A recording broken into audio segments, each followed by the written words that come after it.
Si tu restes dans la barque appelée la maison de tes parents, tu ne vivras pas une nouvelle saison. Va dans un ghetto où on appelle entrée couchée. Oui, va dans ton entrée couchée. Mais c'est chez toi.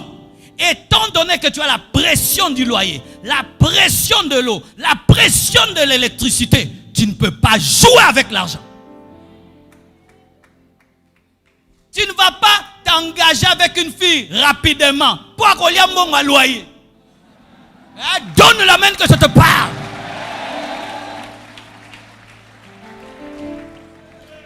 Mais si tu es chez tes parents, tu vas t'engager. Parce que tu peux dépenser, papa va payer. Mais là, tu vas dire non.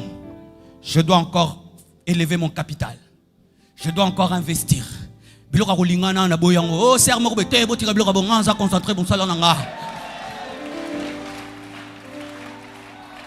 tout ce que je te prêche, moi je l'ai fait. À 24 ans, j'ai quitté mes parents. Je suis allé habiter dans ma maison de 3 chambres à Mbinza. Payant $200.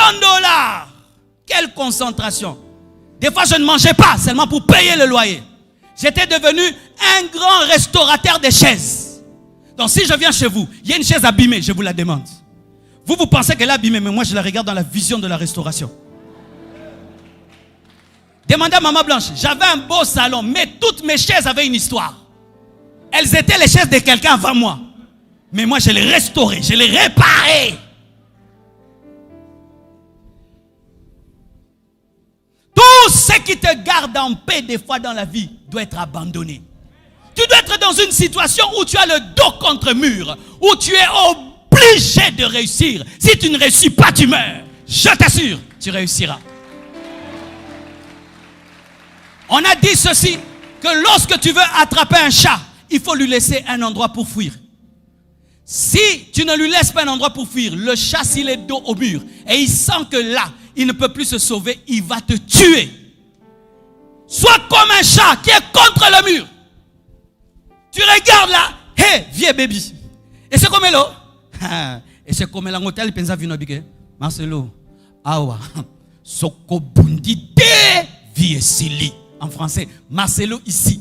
Si tu ne te bats pas, ta vie est finie. Il n'y a personne pour t'encourager, personne pour te soutenir. Il n'y a que toi et Dieu. Et tu te dis, on verra. Mais moi, je réussirai. Je suis condamné à réussir. Je ne peux pas échouer. Tu sors, l'église ne grandit pas. Tu prêches, ça ne grandit pas. Mais tu dis, ça finira par marcher.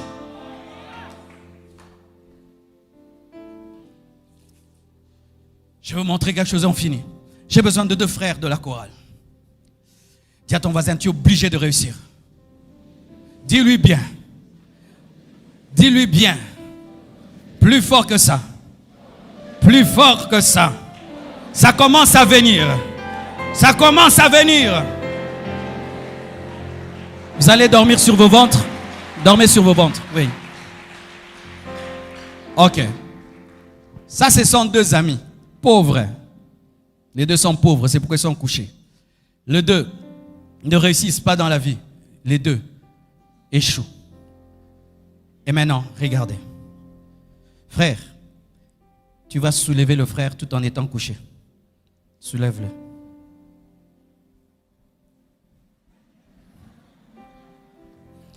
S'il fait ça pendant 5 ans, ça va changer.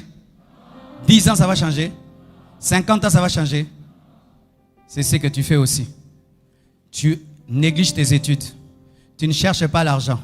Tu ne travailles pas l'excellence. Tu ne travailles rien. Je vais changer ma famille. Cette église, nous allons la construire. Nous construirons ces pays. Nous allons les changer. C'est ce que tu fais.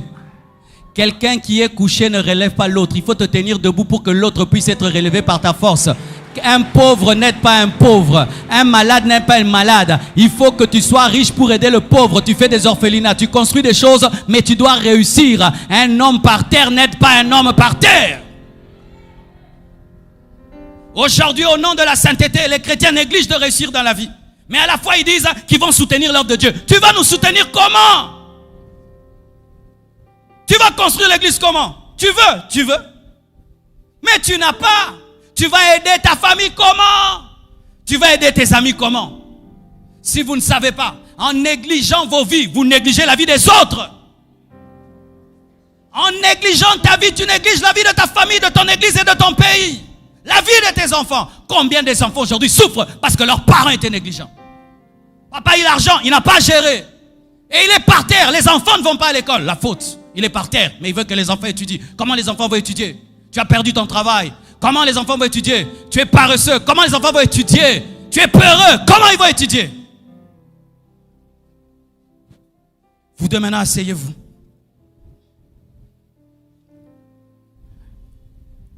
Oui, asseyez-vous toujours par terre. Et voilà maintenant. Certains, les parents les ont aidés. Papa t'a fait étudier. Et puis, tu as fini tes études. Et maman t'a fait étudier. Mais tu es toujours par terre. Ce n'est pas parce que tu as la licence que tu es devenu riche. Donne-moi la main un peu. Je vais un peu te rappeler ça. Parce qu'au Congo, les gens sont orgueilleux des diplômes.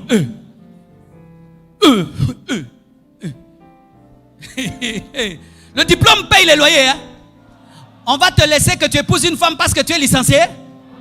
Quand tu présentes ta licence à l'hôtel, tu dors là-bas. Quand tu vas présenter ta licence, on va te donner une voiture. Que je présente vos licences, on va construire avec les Chinois. Je suis licencieux. PhD. C'est pas parce que tu es PhD que tu es une grande église. Hein? Homme de Dieu. Certains hommes de Dieu aussi. J'ai un doctorat en grec, doctorat en ceci. Avoir le doctorat, ce n'est pas l'onction, ce n'est pas les miracles et la croissance de l'église. Ce n'est qu'un doctorat. Maintenant, tu as réussi. Depuis que tu as la licence, tu ne cherches pas le travail. Vous êtes là. Oui, tes parents ont payé l'école primaire, l'école maternelle, l'université et tu as fini. Maman est aussi maintenant par terre. Elle a tellement investi dans tes études qu'elle est par terre. Toi aussi tu es par terre. Licencié par terre. Licencié par terre, alléluia. Donne-moi la main. Hein. Doctorant par terre, alléluia. Surtout diplômé par terre. Diplômé par terre. Et qu'est-ce qui nous arrive? Tu vas chercher un travail. Et on te dit, ici on va te payer $300. Quoi? T'as vu mon diplôme? T'as vu mon diplôme? Mais tu continues toujours à boire le thé des mamans. Le thé des mamans. T'as pas vu ton diplôme quand tu bois le thé des mamans? Ton diplôme, tu ne le vois que là où on va te donner le travail qui peut changer ta vie. Tu places ton orgueil là où tu dois être humble. T'as pas vu mon diplôme? Une année, t'as pas vu mon diplôme? 2 ans, tu n'as pas vu mon diplôme, 10 ans, et après ton diplôme devient caduc. Parce qu'il souffre de mise à jour.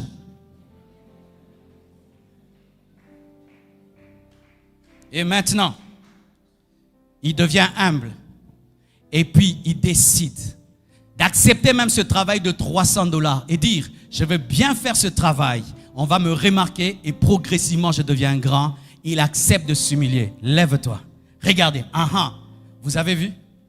Quand seulement je lui dis, lève-toi, il a changé de position. Comment tu dis que tu veux changer, mais on ne voit aucun changement chez toi? Tu parles toujours de la même manière, tu agis de la même manière, tu as toujours les mêmes habitudes, tu as toujours le même caractère, tu as toujours les mêmes réponses. Tu ne vas pas changer. Lorsqu'un homme veut changer, du coup, il se prépare à faire des choses nouvelles. Pourquoi? Il prépare d'être debout. Et quand tu veux être debout, les mains changent de position. Tiens-toi debout maintenant. N'est-ce pas que ce frère est moins lourd que l'autre, n'est-ce pas? Et ce frère peut taper celui-ci, n'est-ce pas? Mais, lui étant donné qu'il est debout, il peut même transporter quelqu'un qui est plus lourd que lui. Si tu réussis, tu vas aider ton frère, ta soeur, ton père, ta mère, ton quartier. Tiens-le debout. Tiens-le maintenant debout.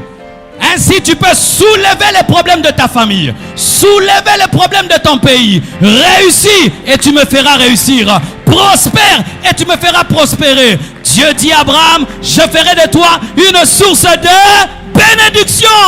Que Dieu te donne d'être la fierté de tes parents, la fierté de ton pasteur, la fierté de ta famille, la fierté de ta nation. Que Dieu au travers de toi fasse étudier les autres, qu'il puisse donner des loyers aux autres, des logements aux autres. Qu'au travers de toi, tu puisses inspirer toute une génération. Donne-moi un amen. Tu n'étudies pas que pour toi. Il y a toute une génération derrière toi. Tu ne travailles pas que pour toi. Il y a toute une génération derrière toi. Tu n'es pas excellent que pour toi. Il y a toute une génération derrière toi. Ton échec, c'est l'échec de ta mère. C'est l'échec de tes frères. C'est l'échec de tes enfants. C'est l'échec de l'église. Un pasteur des pauvres est pauvre. Une église des pauvres est pauvre. Arrêtez de négliger vos vies. Soyez enragés. Jésus est venu dans ce monde avec une rage terrible. En 3 ans de ministère, mes frères, il a servi plus qu'aucun homme dans ce monde. Il a laissé des traces indélébiles, sans électricité, sans internet, sans télévision ni radio. Yesu tozozwe kana côté, yako sambela non.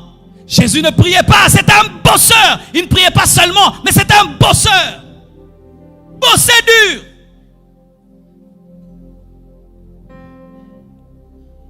Et je t'assure, quand tu réussis dans ta vie et tu fais la joie de tes parents, c'est un bonheur. Si ça ne t'est pas encore arrivé, mon frère, c'est parmi les grands bonheurs de la vie. Où la mère qui t'a engendré, le père qui t'a engendré, un jour, tu lui donnes la joie. Tu lui dis, repose-toi, moi je vais travailler pour toi. Repose-toi, je m'occupe de toi comme tu t'es occupé de moi. Quand il va te dire, mon fils, que Dieu te bénisse, même si un sorcier, ça ne marchera pas. Même si un sorcier, ça ne marchera pas. Quand tu commences à négliger tes études, vois le Congo. Quand tu commences à négliger ta vie, vois ta famille, tes frères et sœurs. Vois tes enfants et les enfants qui sont en toi. Vois-les et relève-toi et dis, je suis un patriarche. Je ne peux pas négliger. Abraham, le patriarche, est né comme tous les autres. Mais son succès, sa foi, a fait de lui le père de la foi. Toi aussi, tu es un patriarche. Patriarche, prends soin de toi. Il y a toute une génération qui va lire ton histoire et qui va dire, si lui l'a fait, nous le ferons aussi. Que Dieu vous bénisse abondamment.